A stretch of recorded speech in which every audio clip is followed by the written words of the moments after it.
हो गया है कि हम चाहे जो करें, ममता दीदी की ममता अब हमारे साथ रहेगी, यह अपराधियों को अब विश्वास हो गया है। नेशनल क्राइम रिकॉर्ड ब्यूरो के आंकड़े यह बतलाते हैं, महिलाओं के खिलाफ सर्वाधिक अपराध, सर्वाधिक जुल्म यदि हिंदुस्तान के किसी राज्य में होते हैं तो पश्चिम बंगाल में। यह विद्वानों की धरती है, जिन लोगों ने अपना खून बहाया है भारत को आजादी दिलाने में, भारत माता के पैरों में पड़ी हुई गुलामी की बेड़ियों को काटने में। यह ऐसे लोगों की धरती है और वहां पर ऐसे हालात पैदा हुए हैं। इसलिए मैं कहता हूं, बंगाल में कानून का राज नहीं है, बल्कि बंगाल में मेरे बहनों भाइयों कानून तोड़ने वालों का राज है, हो गया है। और मैं आपको यकीन दिलाता हूं, जिस दिन बंगाल में भाजपा की सरकार आ जाएगी, 1 महीने के अंदर कानून तोड़ने वाले या तो जेल में होंगे या भगवान जाने कहां होंगे। मेरे बहनों भाइयों, एसिड अटैक के मामले होते हैं, अपहरण के मामले, तस्करी के मामले में, कानून व्यवस्था के मामले में पश्चिम बंगाल की हालत बहुत ही दयनीय हो गई है, बहुत ही खराब है। आज मैं यहां पर संदेश खाली की घटना की भी चर्चा करना चाहता हूं। मैं भारतीय जनता पार्टी का राष्ट्रीय अध्यक्ष था। उस समय जब संदेश खाली की घटना हुई थी, उस समय मैं आया था। कितनी शर्मनाक घटना हुई थी। संदेश खाली की घटना के कारण पूरे देशवासियों का मस्तक सर्व से झुक गया था। महीनों तक आदिवासी बहनों का शोषण होता रहा, लेकिन उनकी शिकायत सुनने वाला कोई नहीं था। उनकी शिकायत दर्ज नहीं की गई। सत्ताधारी टीएमसी से जुड़े लोगों ने जमीन उनकी अवैध रूप से कब्जा कर ली। महिलाओं की अस्मिता को कुचलने का मामला था, गरीबों का हक छीनने का मामला था।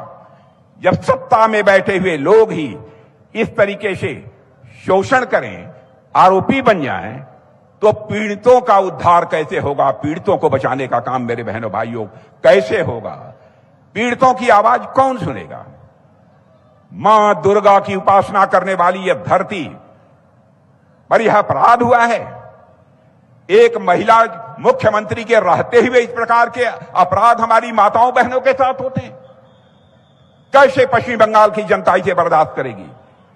बताया गया है कि अपराधियों को बराबर संरक्षण दिया जाता रहा है। ममता जी की हुकूमत में अदालत को भी कहना पड़ा कि सरकार व्यक्ति विशेष को बचाने में इतनी रुचि क्यों ले रही है। यह सरकार किसी व्यक्ति विशेष यानी अपराधी विशेष को बचाने में इतनी दिलचस्पी क्यों ले रही है। और जब बहनों भाइयों हमारे मीडिया के मित्रों ने उस घटना को समाचार पत्रों में हाईलाइट किया, तब जाकर आरोपी को पकड़ा गया था। इसके लिए मैं अपने मीडिया के मित्रों को भी धन्यवाद देना चाहता हूं। ममता दी, मैं आपसे पूछना चाहता हूं, क्या अपराधियों पर नकेल कसने के लिए हमेशा मीडिया और कोर्ट को दखल देनी पड़ेगी? हमेशा ऐसे ही हालात रहेंगे? पार्क स्ट्रीट की घटना हो या आनंदपुर की घटना हो, मेरे बहनों भाइयों, जब पीड़ित लोगों ने आवाज उठाई, तब जाकर यहां की मुख्यमंत्री ममता दी ने पीड़ितों को ही सवालों के घेरे में खड़ा कर दिया था। इस सच्चाई को भी आप अच्छी तरह जानते हैं। ममता दी पार्क स्ट्रीट की घटना को उन्होंने कह दिया यह साजानो घटना है। साजानो घटना, पार्क स्ट्रीट की जो घटना हुई थी यानी फैब्रिकेटेड इंसिडेंट है। अपराध पर पर्दा डालने की कोशिश की गई, पीड़िता पर ही उंगली उठाई गई। मैंने कैसी हुकूमत है? क्या ऐसी हुकूमत होनी चाहिए? अपराध पर पर्दा डाला गया, पीड़िता पर ही उंगली उठाई गई। इतना ही नहीं, जबकि पहले घटना से इनकार करने वालों पर पीड़िता को बदनाम करना और फिर पूरी घटना पर लीपापोती करना, यही सरकार का काम रह गया था। आपको कामदुनी की घटना भी यहां याद दिलाना चाहता हूं, जिसने इंसानियत को झकझोर दिया, जिसने इंसानियत को शर्मसार किया है। एक होनहार बेटी की अस्मिता को रौंदा गया और निर्ममता से उसकी हत्या कर दी गई। ममता दी इन सब सारे सवालों का जवाब इस पश्चिम बंगाल की जनता चाहती है और इस बार उसकी सजा लोकतांत्रिक तरीके से पश्चिम बंगाल की जनता ममता दी आपको देगी। सत्ता परिवर्तन होकर रहेगा और भारतीय जनता पार्टी की यहां पर सरकार बनेगी। जब उस महिला की सहेली ने आवाज उठाई तो उसके घर पर बम फेंका गया।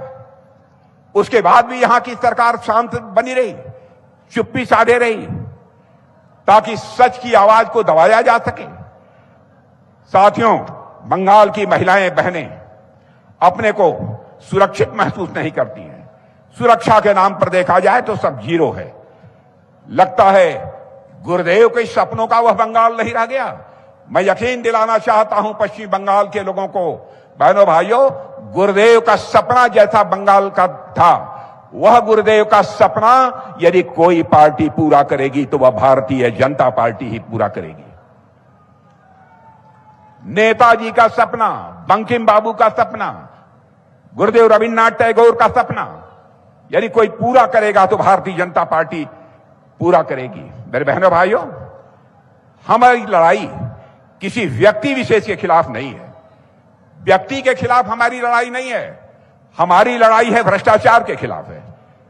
हमारी लड़ाई है अपराधियों को संरक्षण देने वालों के खिलाफ है। मैं आपसे जानना चाहता हूं, क्या आपको परिवर्तन चाहिए कि नहीं चाहिए? मैं आपसे पूछना चाहता हूं, परिवर्तन चाहिए कि नहीं चाहिए?